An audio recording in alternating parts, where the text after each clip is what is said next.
Welcome to Stirring the Cauldron. Now, here's your host, Marla Brooks. Merry meet everybody, and welcome to Stirring the Cauldron here on the Para X Radio Network. My guest tonight, spirit advocate Bonnie Bent, is back by popular demand.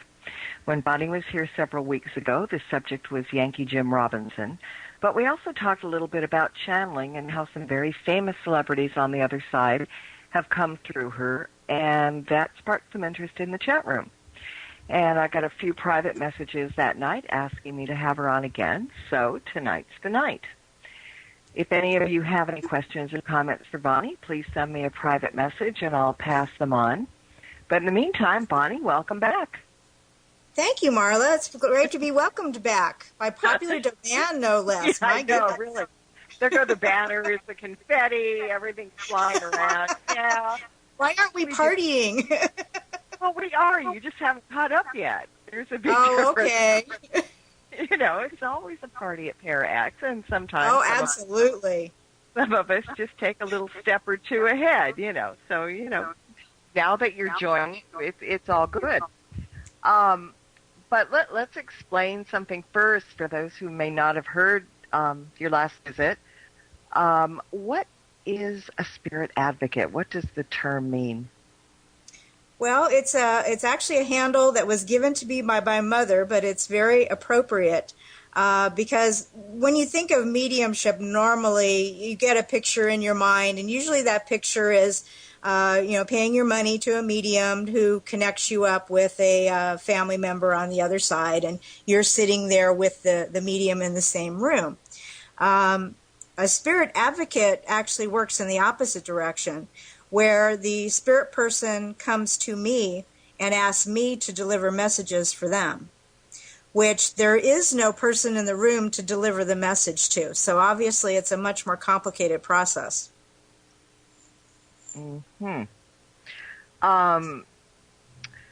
Okay, well, I think probably a good place to start in general is to describe the process of channeling and what channeling is. And I know it's a bit different for everybody.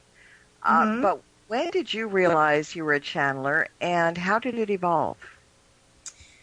Well, it was a long time ago. 1987 is when I really first became aware that I had any unusual abilities at all.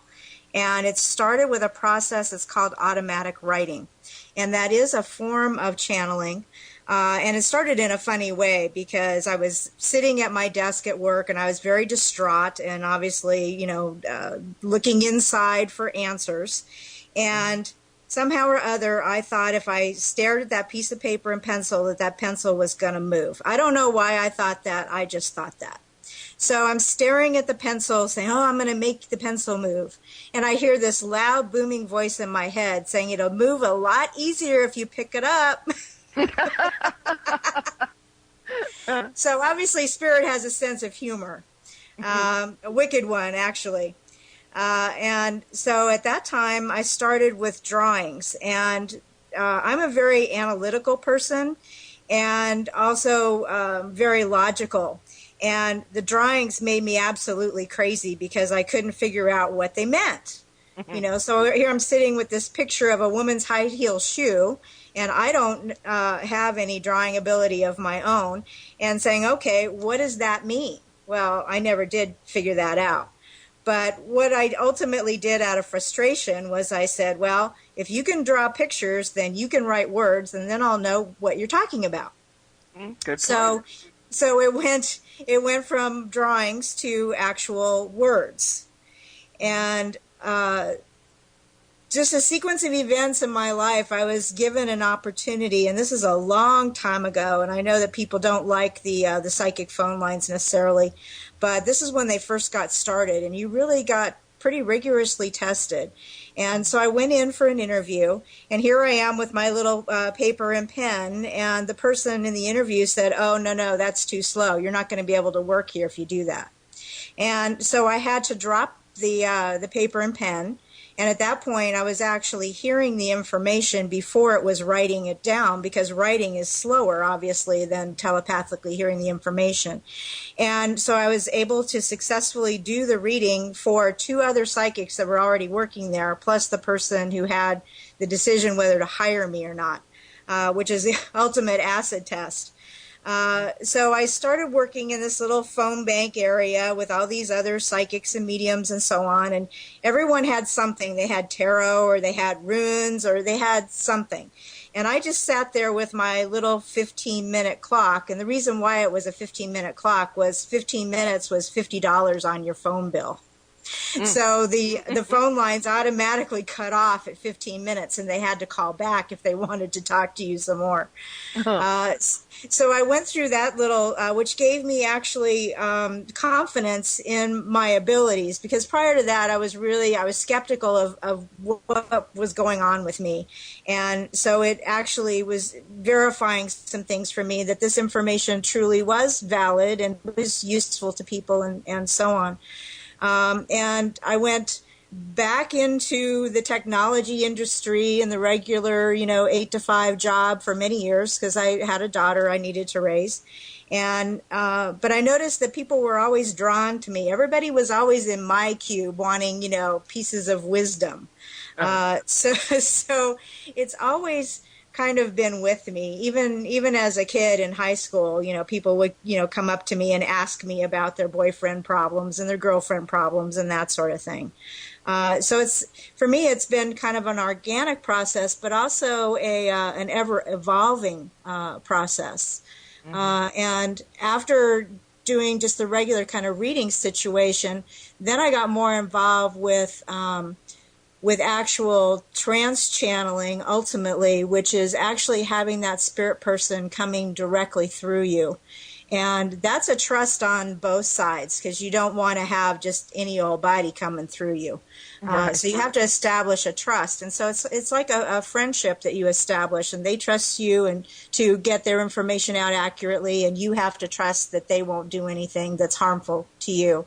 Plus, I have my own guidance that stands at the ready. They won't let harmful people come through me, so that's not really a problem anyway. So I use all these different modalities. I will still use the automatic writing, but really it's in a different way now, where I will actually get the information telepathically, or clairvoyant, clairaudient. People are familiar with those terms. I will get all that information, and I will type it out in real time as I'm receiving it, so that it's documented. And as most people know, if you use Microsoft Word, when you save that file, it has a date and timestamp on it, and right. You really can't change it without, unless you're a hacker or something like that.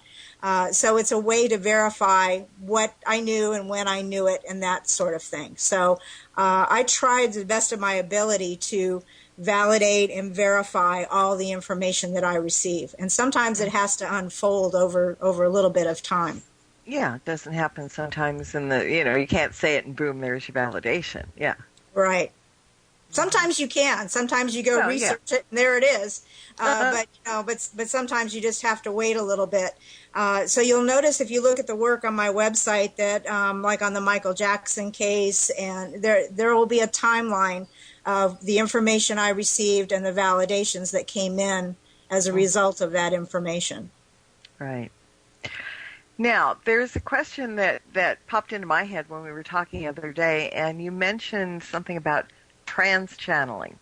Mm-hmm. And so the question pops up, is trance channeling different from regular channeling, for lack of a better word?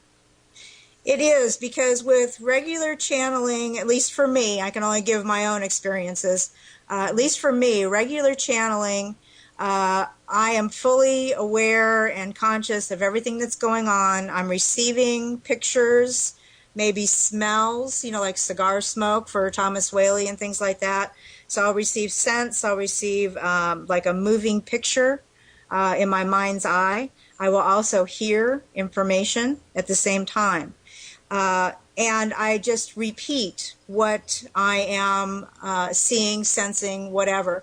If there's someone there who is a recipient of the message, which a lot of times is my research partner who's in Virginia, when we work together, he's the recipient of the messages temporarily so that we can get them documented, and he asks questions back. So that's something that's kind of unique to what I do as well, is we do question and answer sessions with the spirit people that come through. But just repeating back the information is not the same thing as trans-channeling. When you're trans-channeling, you're set aside. So I'm consciously aware that there's words coming out of my mouth, but they're not my words. So I'm sitting off to the side as an observer, and the spirit person literally has control of my voice and my mannerisms, and their personality will come through. You'll sense that it's a different person. Okay. Now, you mentioned something a minute ago, and I don't think I've ever asked you this before, but you were talking about trust in the spirits that come through you. And anybody that listens to Reverend Tim Shaw at least once will remember the quote, "Spirits lie." And you say that, you know, your people won't let them come through. I don't think everybody has that kind of protection. How would somebody know whether they were being lied to, if the spirit was impersonating somebody else or whatever? How do you know, and what do you do about it? Well, how you know really is by your validation steps. So just like anyone else, just like a living person, if you follow, do they walk the walk and talk the talk? Same thing with the spirit person. And so you'd want to do as much validation as possible to identify. So if you're talking about someone who's famous, that becomes even more of a challenge because they're so well documented. So you ask them to give you something that only someone very close to them would know. And so you ask for that kind of information as a way to identify themselves, because obviously my next step is, if they've asked me to contact someone, I'm going to have enough information to get that person to listen to what I have to say. And I did this with John Ritter. It's like, you need to give me something that nobody else knows so that I can relay this information, because otherwise, why would they believe me? It's not even a matter of, is the spirit person going to lie? There's all this, stigma that goes along with psychics, and some are good and some aren't, and how do they know who's who? So you have the same kind of issue there. So really the proof is in the validation. Are you bringing forward information that only that spirit person would be aware of? And in some of the work that I'm doing right now, it's interesting because the information that I have is trying to be cross-correlated with other mediums. And so the spirit person, two of them actually provided me with passcodes. So when these other mediums try and contact these spirit people, not only do they need to know the topic that they want to discuss, but they also need to know the secret password, so to speak. So that's another way of validating, are you truly talking to the same person? If you have multiple mediums all getting the same information from the same spirit person, then odds are it is who they say they are. Okay. Now, one group that you channel, I don't know if you call them a group, a collective, or whatever, is the Connection. Now, who are they, and how did you happen to start channeling them? There again, it was part of the progression. When I first got started, I became aware of a spirit guide by the name of Michael. And for a block of time, for several months, he left, and I had no guidance whatsoever. It was kind of an unnerving thing. And then this group came in, and they identified themselves. Basically they said, it doesn't matter what you call us, but you need to put names on things, because that's how people are in the third dimension. So you can just call us the Connection. So it's really kind of arbitrary. We're the ones that require a name. They don't. And when I tune into who they are and what they're about, there again, people tend to receive images that they're comfortable with. So for me, when I tune into the Connection, what I see is a bunch of people sitting at like a boardroom table. And they all bring experience to the table. And that then they explain this to us too in the connection channeling that we did, which is in the book, that they take all of that information and they run it through one channel. So there's multiples of them, but I'm receiving one voice. Okay. Which is kind of interesting, because if you know anything about, sound mixing and all of that, where you take like all the instruments and you take the singer and it all comes out as one full voice when you're done. It seems to be similar to that. Obviously, they have abilities that we don't have. To be able to take a collective voice and make it be one voice is not something we're able to do at this point. But that's the way they explained it.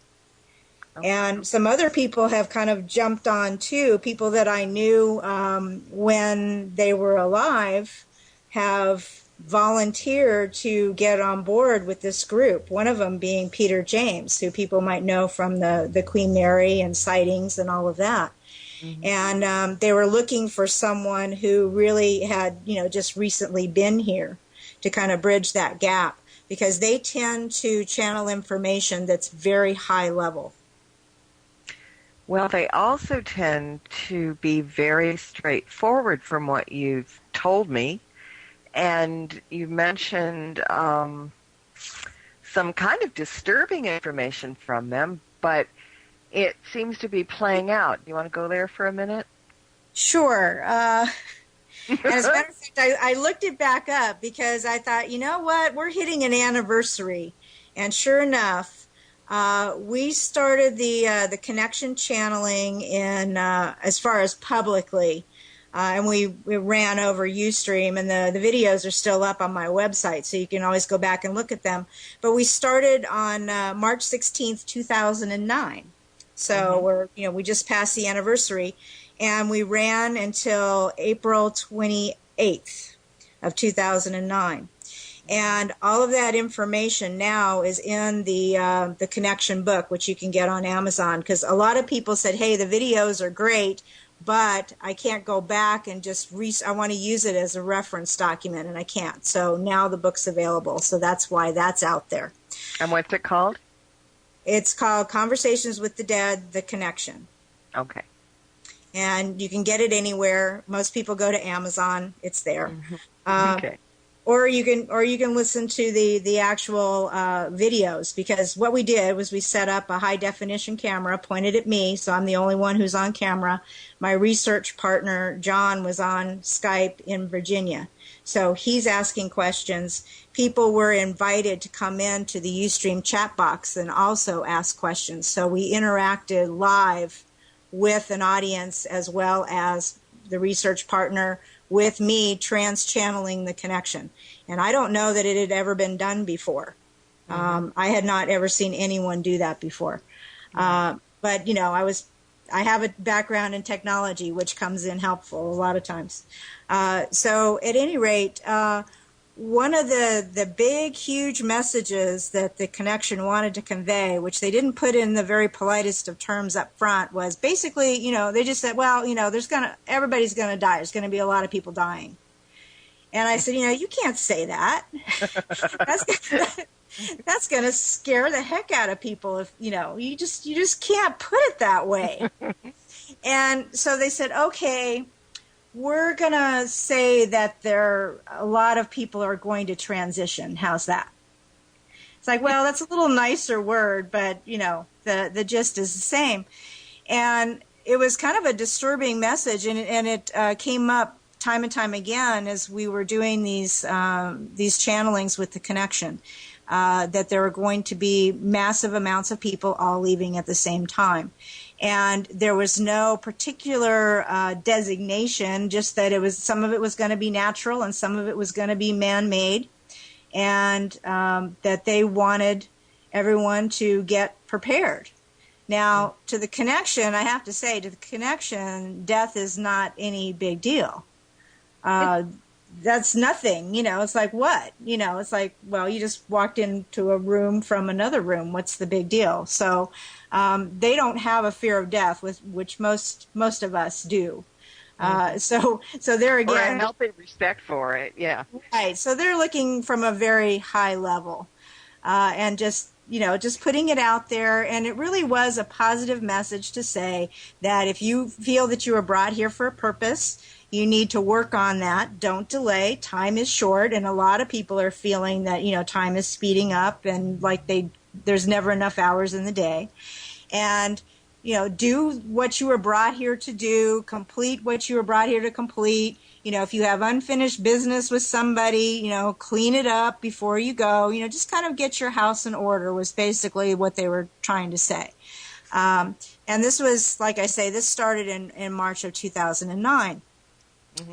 And so, I didn't quite, as a third dimensional being, I didn't quite get my brain around this either, any more than anyone else, other than, wow, I do feel like time is short and I keep, feeling urgency all the time. But I didn't really, I didn't want to believe what they were saying. Well, yeah. Because it's like, well, I can't deal with, there's nothing you can do. It's like you want to do something. Well, what are you supposed to do? And of course, what you're supposed to do is to work on your spirituality and, like I say, complete up everything you were brought here to do. And so I started noticing in 2010 that there was a lot of natural disasters and there were a lot of man-made things too. And, some people are looking at HAARP and, is HAARP changing the weather? And there's all of those theories that people are kicking around. But, the end result's the same. There are large numbers of people all leaving at one time, whether it be Haiti or, that kind of thing. The earthquakes are bigger than they've ever been. The hurricanes are bigger than they've ever been. The floods are bigger than they've ever been.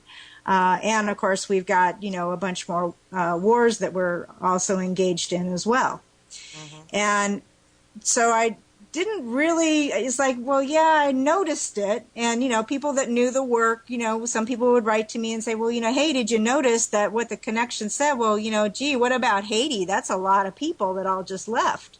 Mm-hmm. And I said, yeah, you're right. And it wasn't until recently that someone actually put out kind of a snarky comment of, there's so many psychics out there, how come nobody predicted what's going on in Japan? Mm-hmm. And so I started looking at that and saying, well, my information holds up pretty well because it isn't just Japan, it's all over the planet. The activity's increased everywhere. So I'm pretty comfortable that what the connection was trying to tell us is true and accurate information. But I did find, and Tim's going to play this clip here in a second, hopefully, if he's listening. There was, and this is mainstream news, it's ABC News, Good Morning America. Robin Roberts interviewed Michio Kaku, and he's a big favorite of mine. I like his work a lot. And she talks about in this clip some very interesting information about 2010. So maybe I'll just let Tim play the clip and then we can talk about it. When it comes to natural disasters, 2010 was the deadliest in decades. 250,000 people died in super typhoons, landslides, heat waves, earthquakes. In our countdown to 2011, we want to look at the science behind it all and what it means for next year. And Dr. Michio Kaku, physics professor at City University of New York and author of the upcoming book, Physics of the Future, is with us. We're looking forward to your book that's coming out early next year. Thank you. FEMA says it was the worst ever, that they responded to more emergencies than they ever have before. How bad was it? Well, look at the Chilean earthquake. You realize that it was so big it actually rocked the planet Earth. The axis of the Earth shifted 3 inches as a consequence of that 8.8 earthquake. The day is no longer 24 hours. It's been shortened by 1 microsecond. That's how big that earthquake was. And before that earthquake, we had the earthquake at the beginning of the year in Haiti that killed more than 200,000 people. Displaced 3 million people. Right, so when you look ahead to next year, you said there are 5 major cities that should be concerned. In our lifetime, we could very well see one of these cities destroyed. We will actually see this happen, perhaps. San Francisco, Los Angeles, Tokyo, Mexico City, Tehran in Iran. In our lifetimes, we could see one of the great metropolitan areas destroyed. And remember, completely destroyed? Leveled.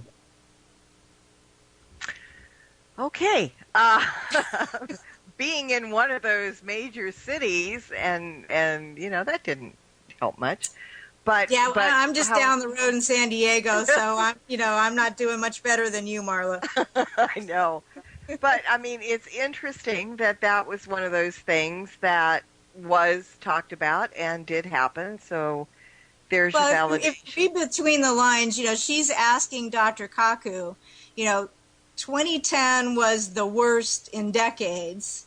She really wants him to say 2011's going to be better.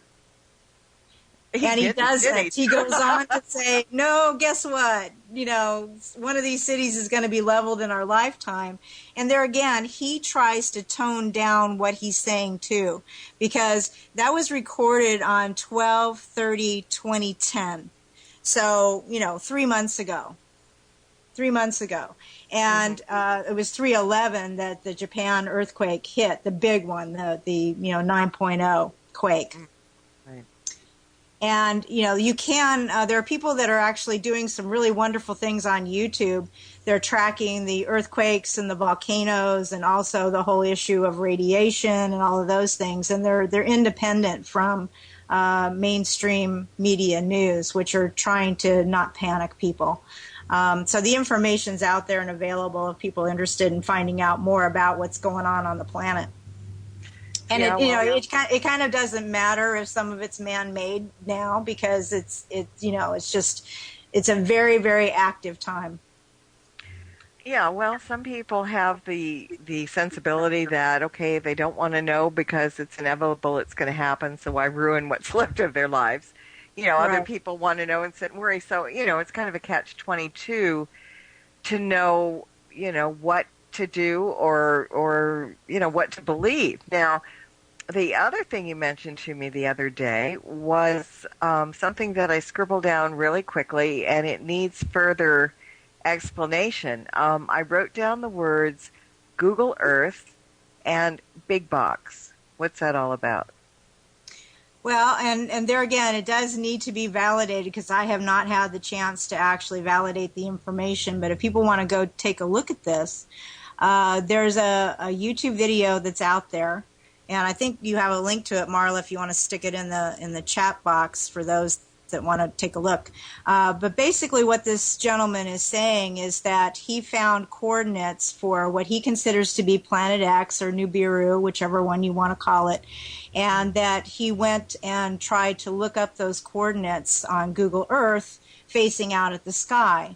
And when he went and looked at those coordinates, there was a big black square box covering that area.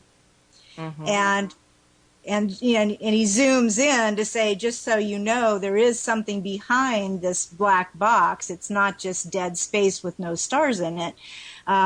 He shows you at the bottom a I don't know what I want to call it. It's like a star, or something that's giving off light. And you have the ability to put your mouse over it, and it says that it's hidden. On the little bubble that comes out, it says that this image has been hidden. Well, of course, people that are curious like me, well, we want to know why. Uh-huh. Why is it hidden? Well, yeah, why is it hidden? What is it? Right. What, if any, effect is it going to have on us? I mean, all these are just kind of weirdnesses, not good weirdnesses, mind you. Because, and we scientifically know that there's an increase in activity on the planet, and we know that we're getting hit with solar flares, and we know that cycles every 11 years, and we know it's been predicted that, it's going to be a little above and beyond what it's been before.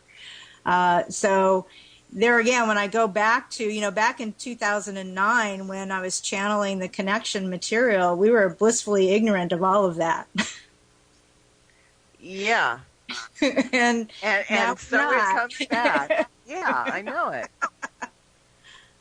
Oh my God. I mean, I guess, it's all speculative in the sense that people are going to believe what they're, going to believe. Some people are doomists. Doomists? Did I just create a word? Yeah. and the Chicken Little's, the sky is falling even when everything is not bad. and others just really want to know. So again, I mean, there's information out there, and it's just a matter of checking it out. And if you're curious, go for it. And if you're not, wait and see. It's just I've been tracking this thing lately. The last couple of months, I've been tracking. Since the Japan earthquake hit, I've been tracking the earthquakes and volcanoes and all of that. And every, once in a while, you'll go to, this site worked perfectly fine, this government site that had information about radiation on it. And now all of a sudden you go to it and it's, it's locked up and you have to have a password. And guess what? We're not going to give it to you. So those, when people do those kind of things, it just makes you want to know what's behind the locked door all the more, and why did you lock it? So, there have been some shenanigans going on for sure, as far as trying to get, independent information, because obviously we're here on the West Coast, and there's been a lot of talk about, is the jet stream bringing over, radiation from Japan, and it's like, no, it's never coming to the United States. And then, of course, yesterday they said, oh, well, there's low-level radiation in the milk in the United States now, and that they can trace it back from Japan. So obviously mainstream media is trying to tell you that, everything's fine, go, just go to work and don't worry about it. But, these are issues that we should pay attention to, especially if you have young children, because they're more susceptible to, problems with radiation and that sort of thing. So it's more of an awareness, not trying to alarm anyone. Just, be aware of your surroundings and what's going on. Yeah, well, I heard someone say the other day that the radiation levels were already detected in Massachusetts. So It's not just here in California. It's already over there. Where next stop, the UK, I don't know, but it's there, and I really, it's interesting how we hear about things initially, and then they all get disappeared, poof, gone. They're like, witches. They can make things disappear really easily. I wish they could make the problem in Japan disappear, because it's still ongoing. What's disappearing is the coverage of it, and people tend to think, well, I didn't see anything on the evening news. They must have got it all straightened out. Yeah. And that's not remotely the case. They're just not talking about it anymore. Exactly, because they think everybody's going to panic, as you said. But we'll just see. I want to go on to something else for a second. Maybe a little bit, well, I don't know if it's happier things to talk about, but it's interesting as well. In addition to the connection, you seem to be the go-to person when famous celebrities pass over. And names that come to mind are George Carlin, Heath Ledger, John Ritter, Michael Jackson, Marilyn Monroe. Why you? Why do you think you're the one? Well, it kind of depends on the person that you're talking about as to why me. Because what we've noticed is that there always seem to be connection points. Because obviously, if you're going to come to me, I have to be able to deliver your message for you. And a lot of times they will know that I have a connection point in common and actually able to deliver the message. And I might not necessarily be aware of it at the time that the message is given to me. Mm-hmm. So it can get kind of interesting. Like one of the names you didn't mention was Steve Irwin. And that it's a long story, but the connection point was interesting because I also work with celebrities during the day, so that has something to do with it as well. They know that I'll be discreet and that I understand the entertainment industry and that kind of thing. So that's probably one reason why they would go to me.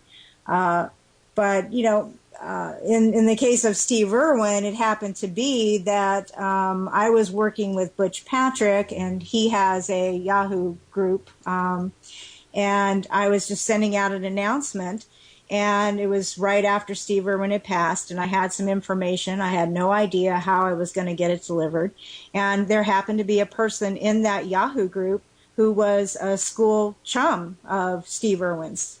And so the message wound up getting delivered to him to give to Terry Irwin. And I had no idea at the time that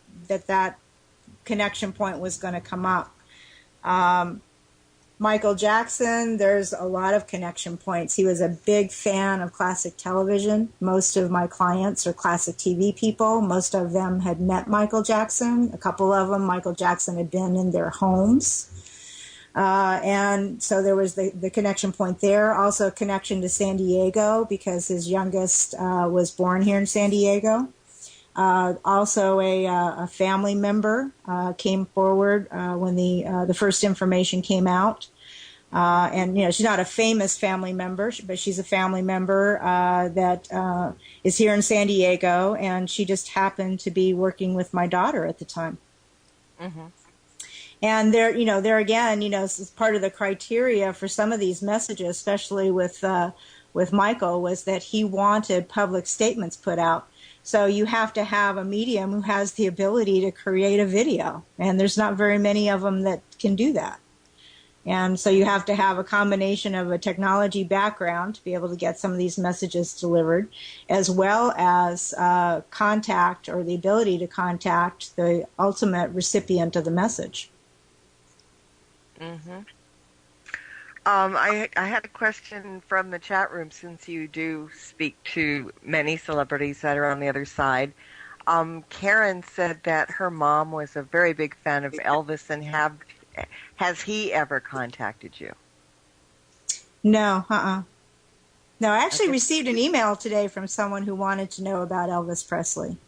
One of the things I thought was kind of interesting, though, Lisa Marie Presley was on the Oprah Winfrey show and was talking about the fact that when she lived with Elvis, that the house was right across the street, literally right across the street from the rental house that Michael Jackson died in. And so I thought that was kind of an interesting 360 for Lisa Marie Presley, for sure. Oh, yeah, absolutely. Now, spirits aside, famous spirits aside, I know you do a lot of spirit work in the San Diego area. Mm-hmm. As with Yankee Jim and Thomas Whaley at the Whaley House, Lottie Bernard, I think her name was, at the Hotel del Coronado. And more recently, you've been and will be doing some very interesting things at the Cosmopolitan Hotel. Can you give us a little bit of a background about the hotel and what you're planning on doing there? Well, the hotel has just recently been reopened. It had been closed for several years, 2 or 3, I think. And it's been renovated back to the 1870s. And all the furnishings, and it used to be just a restaurant. Even though it was called the Cosmopolitan Hotel, you couldn't stay there. But now it's a bed and breakfast, and now you can. And the rooms all really look like movie sets. They have all the antique furniture in them and so on. So when we were getting ready to do the Yankee Jim Robinson DVD, we happened to be walking by there, and I said, hey, it's open. Let's go in and see what's going on. And so we decided to make the Cosmopolitan kind of our home base while we were shooting the DVD in Old Town. And come to find out, after being there for a little more than 5 minutes, that they were experiencing quite a bit of activity there, both poltergeist activity and actual spirit person and things like that. And so we wound up doing a behind the scenes of the Cosmopolitan Hotel, and we put it on the Yankee Jim Robinson DVD. And so now that that's out and done, and it's also available on Amazon, I've established a pretty good relationship with the people that work there and the ownership, all of that. So we're going to be doing some additional work, probably do something kind of fun. We're thinking about doing a dinner seance package for people, so that they can the meals there are just exquisite. It's fine dining for sure. So you get a really, really nice meal, and you get a tour of the haunted rooms and some of the stories about what we've experienced there, as well as the staff at the hotel. And then we're just going to do like a 30-minute wide open channel, so we have no idea what's going to happen. Those are always the fun ones. Whoever decides to stop by is, that's what we're going to get. So it'll be different every time we do it. I'm going to have to get down to San Diego because that sounds really fun. Truly, it does. It's like expect the unexpected kind of thing. Yep, and we're gonna film it, so whatever happens is going to be documented. Because when we were there before, we did successfully identify a person who worked in brothels in Old Town, and she had come forward and talked to us about what life was like in Old Town when she lived there, and was concerned about her girls. Apparently they had been kidnapped, and she didn't know what happened to them. And so, we have more, every time we talk to a spirit person, there's always more research that we need to go do. But we at least were able to identify her. Her name was Emily Ann, and she is historically documented in Old Town. So that was good, that we were actually able to find her. Wow. And wasn't there something about, unless I didn't hear you say it, in which case I think I'm totally losing my mind, about a glass in the bar or something that went flying? Part of we know that there's PK activity, because one of the things that happened to me, they have a wine room, which is actually it used to be a house. It used to be the Bandini house. And so in the older part of the house, portion of the hotel is where the wine room is. And I had something happen to me where I actually, I'm standing there and I get taken over by this energy, and I wind up doing this full-on tarantella dance. And it's like, okay, that had not happened to me before. So we know that there's interesting energies going on there. And so a gentleman wrote to me that he had been sitting there having dinner, and he was finished with his meal, and they brought his bill, a little tray like they normally do. And he was just finishing up, and he said, I sat there and I watched that tray just go right across the table. Very slowly, just moved across the table all by itself. Mm. And I said, well, yeah, not surprised.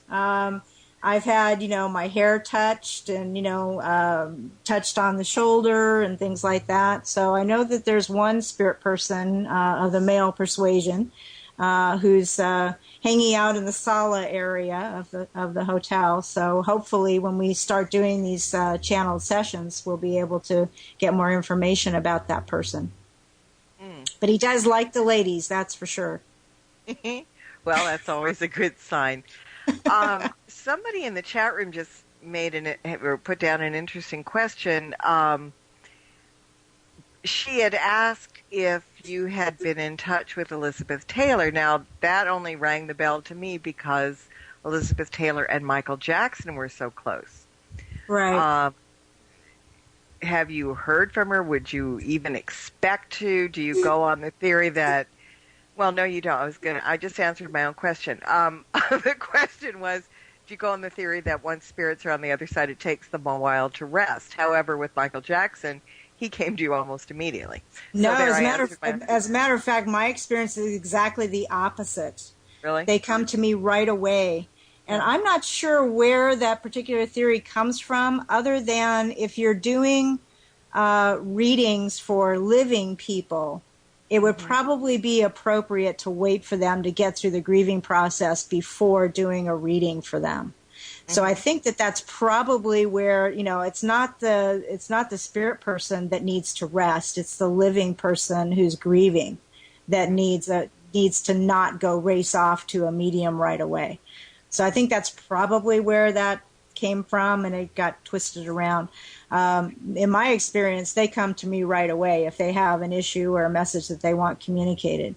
The only thing that I heard from Elizabeth Taylor was that they had originally reported that she was going to be buried by her parents, and she came in for a split second and said, that's not true, I'm going with Michael. And really? in fact, she is buried with Michael, in the same area as Michael. Mm.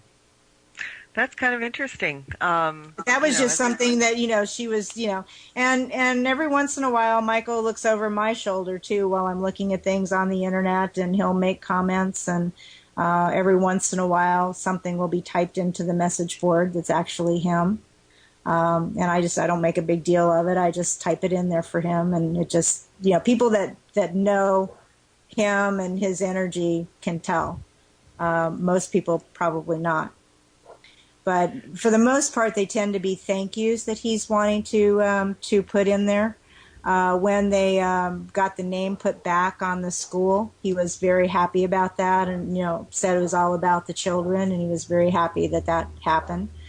And then sometimes he just goes into dad mode. I was looking at a picture, and Prince was sitting behind the wheel of a car, and Michael came in and went, "What's he doing behind a wheel of a car? He's not old enough to drive." So